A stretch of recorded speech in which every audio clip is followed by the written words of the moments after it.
Did you know that the recent conflict between Israel and Iran has been escalating at an alarming rate? Let's dive into the events that have led us to this point.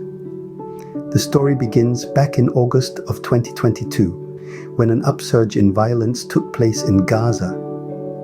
Palestinian militants launched rockets towards Jerusalem in response to Israeli airstrikes. This resulted in the deaths of dozens of people and escalated the already tense situation.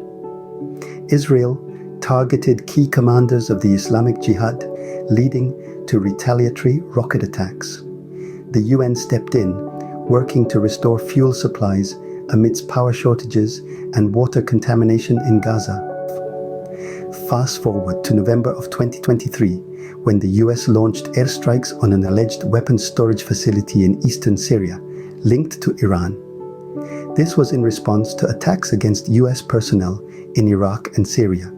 The strikes triggered secondary explosions, indicating the storage of weapons used in attacks.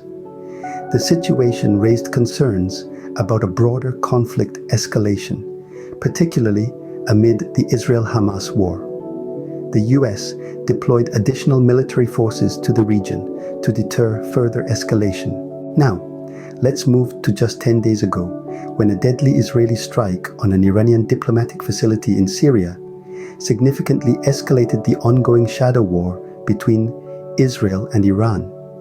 This strike resulted in the deaths of several senior Iranian military officials, two of whom were generals from the Islamic Revolutionary Guard Corps.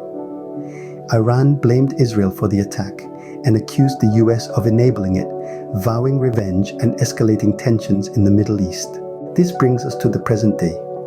Just this past weekend, Iran launched a missile attack on Israel, causing light damage to the Nevatim air base. Despite international leaders urging restraint, Israel has vowed to retaliate. In summary, the conflict began with the escalation of violence in Gaza in August 2022, which was further escalated by a deadly Israeli strike on an Iranian diplomatic facility in Syria in April 2024. The recent missile attack by Iran on Israel and Israel's vow to retaliate mark the latest developments in this ongoing conflict. This is a complex and ever-evolving situation. It's crucial to stay informed and understand the broader context to make sense of the headlines. Keep in mind, the events we've discussed are part of a larger geopolitical narrative that extends well beyond the borders of Israel and Iran. Thank you for watching. Click the subscribe button for more breaking news update. Cheers.